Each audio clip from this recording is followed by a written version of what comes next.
Bonjour à tout le monde. Alors, bienvenue dans cette vidéo. Aujourd'hui, je vous propose une petite remise en jambe, soit pour un chapitre intégral, intégration, soit pour un chapitre qui serait équation différentielle, où on va aussi faire de toute façon des intégrations. Donc, ce petit exercice préliminaire va consister à se remettre un peu en jambe, se remettre en tête les primitives. Et donc, on va prendre d'abord des primitives qui sont faciles, c'est-à-dire ce que j'appelle comme des primitives faciles, c'est juste on regarde et on intègre directement. Alors, on va en faire un certain nombre. Voilà la première, toute simple. 1 moins 3x plus 3x puissance 5 plus 3 sur racine de x moins 2 sur x plus exponentielle x. Voilà, petite révision générale.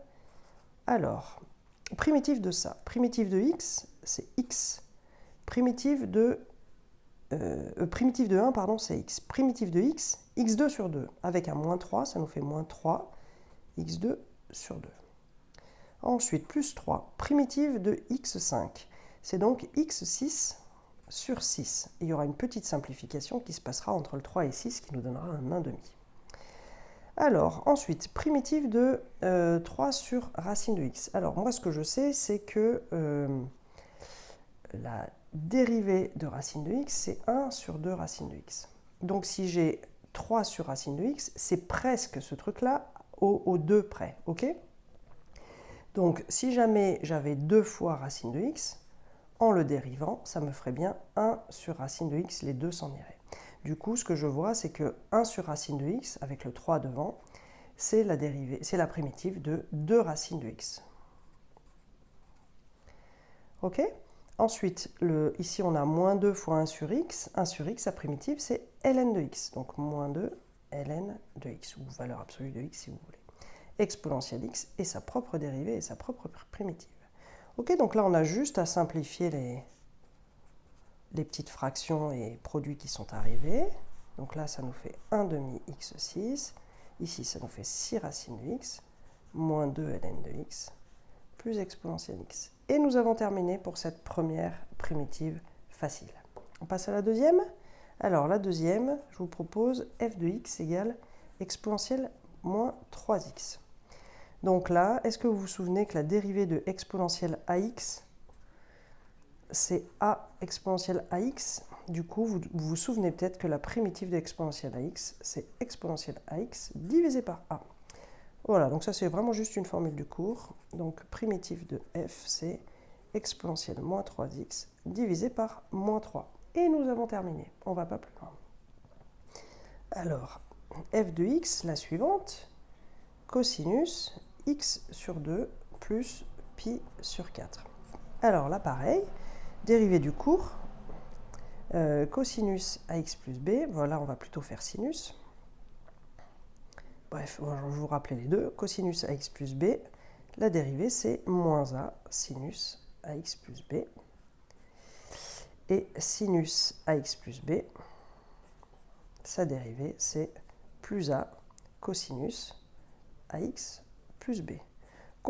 Donc du coup, quand on a une dérivée d'une fonction de ce style-là, ici on voit que le a vaut 1,5, le b n'intervient pas, de toute façon il va rester, quoi. Donc le a c'est 1,5, quand j'ai cosinus ax plus b, sa primitive sera sinus ax plus b divisé par a.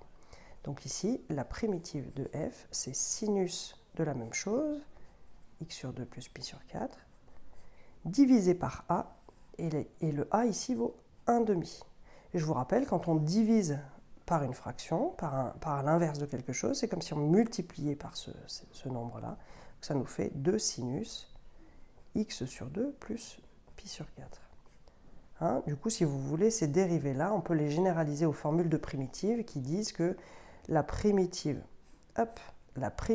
de sinus ax plus b, c'est égal à moins cos ax plus b divisé par a.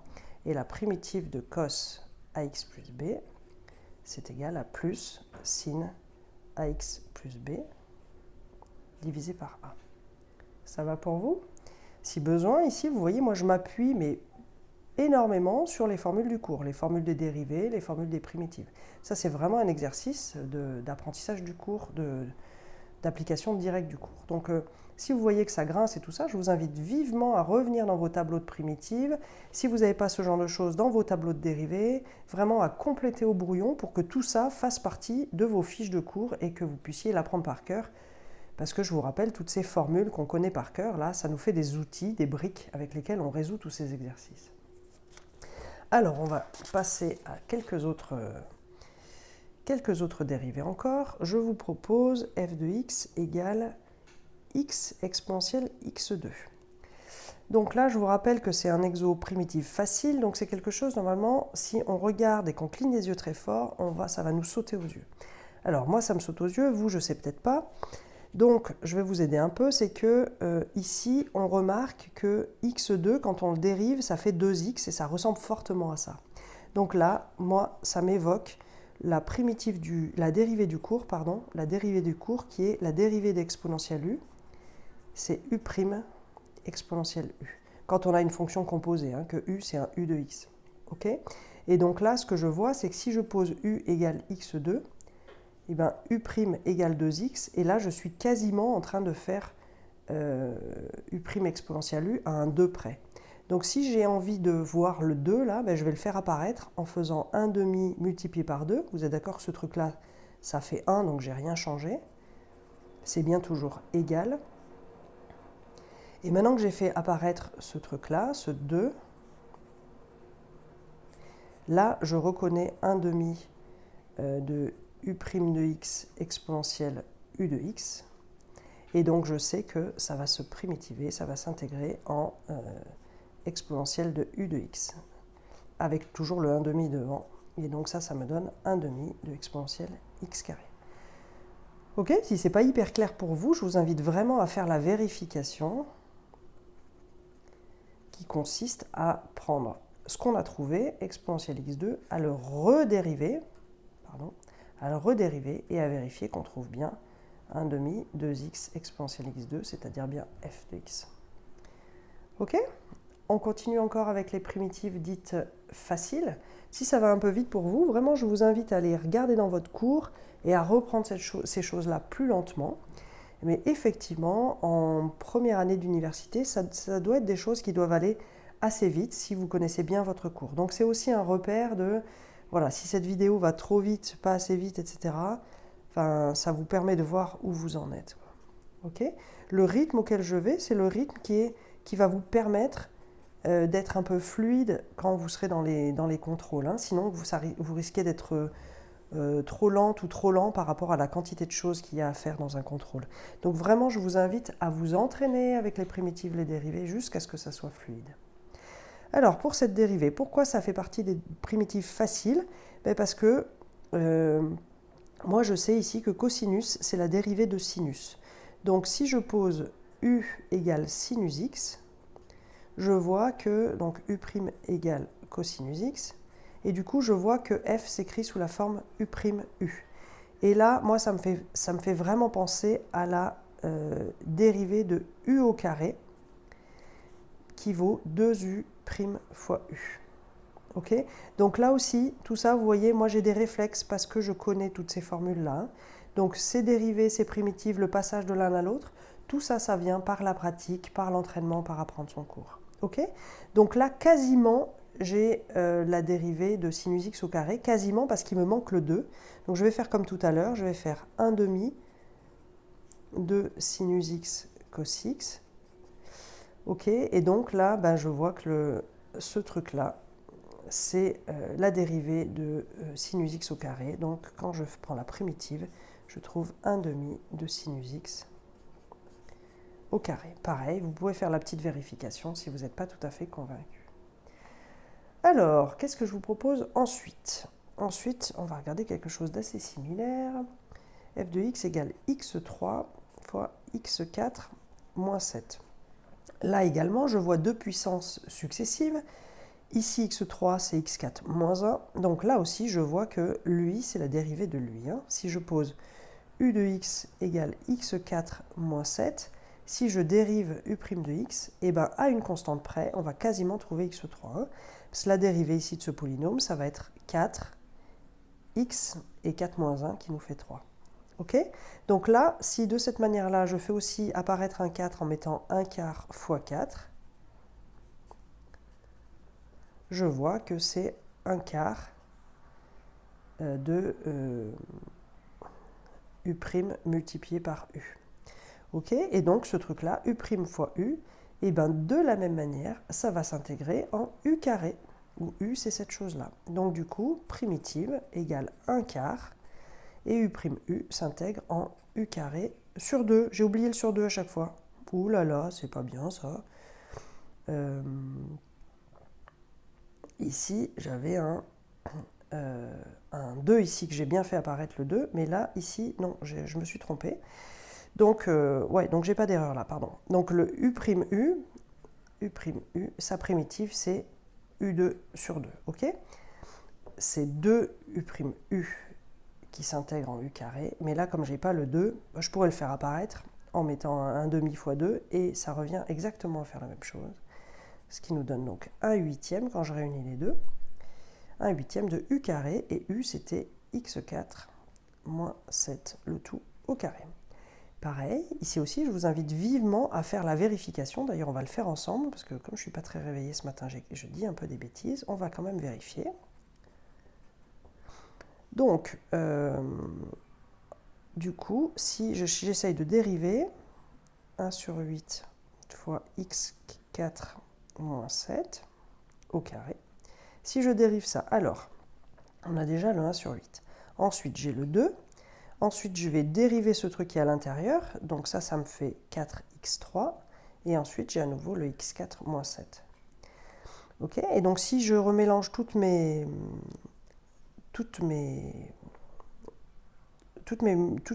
constantes, 1 sur 8 ici, pardon, je me suis trompé, 1 sur 8, hop, je vois que 2 fois 4, ça fait 8, 1 sur 8, ça s'enlève, et je trouve bien x3 fois x4 moins 7. Donc, je ne me suis pas trompé.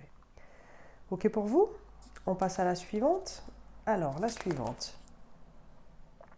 Je vous propose de regarder quelle est la primitive de 1 sur 1 plus x2.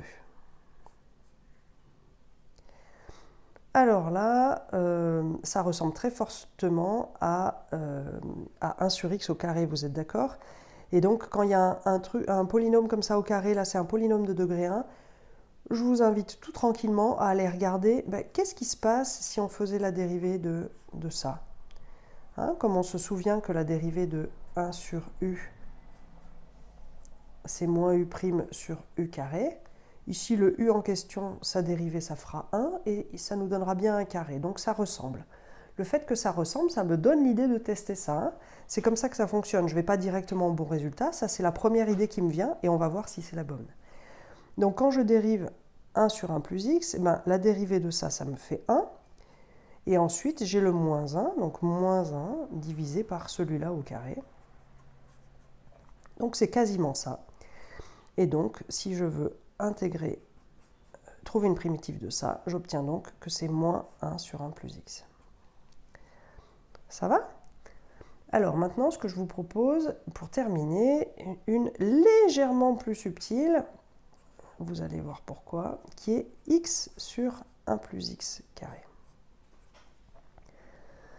Alors là, on pourrait le faire de plusieurs manières. On pourrait dire, ah, mais ça, c'est un peu comme une dérivée d'un polynôme de degré 2 qu'on a en dessous.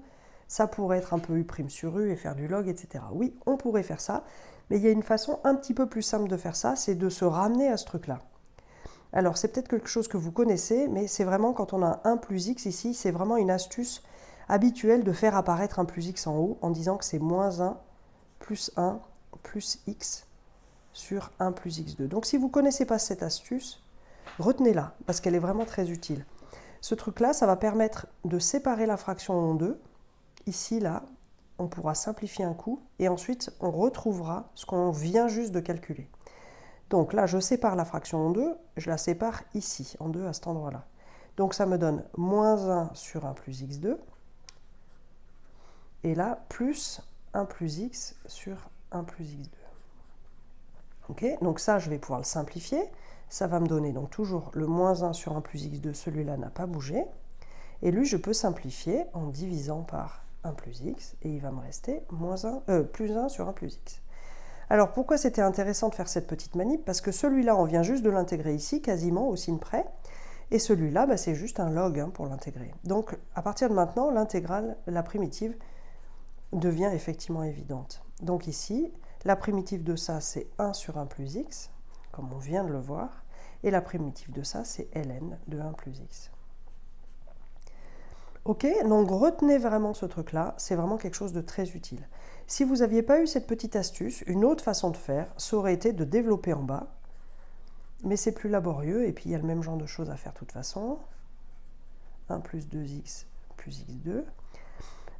De poser du coup u égale x2 plus 2x plus 1, de voir que u' c'est 2x plus 2, 2 fois x plus 1, et donc du coup ici ça nous aurait essentiellement invité à faire apparaître le plus 1 moins 1 de la même manière, et finalement ça n'aurait pas été beaucoup plus simple en fait. Enfin, ça aurait vraiment ramené au même, parce que pour faire apparaître le u', on aurait été un petit peu embêté ici. On aurait fait la même chose finalement. Ok pour vous?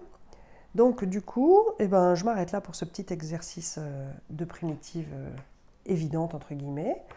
Il doit y avoir d'autres vidéos qui font ce genre de choses aussi, si vous avez besoin encore de vous remettre tout ça en tête. Je vous invite vraiment à aller voir dans votre cours, à vous faire des fiches de tout ce que vous avez vu, de tout ce qui a émergé comme lacune ou comme idée de choses que vous aimeriez apprendre. Et je vous souhaite une belle réussite dans tous vos apprentissages. Allez, bonne journée à tout le monde.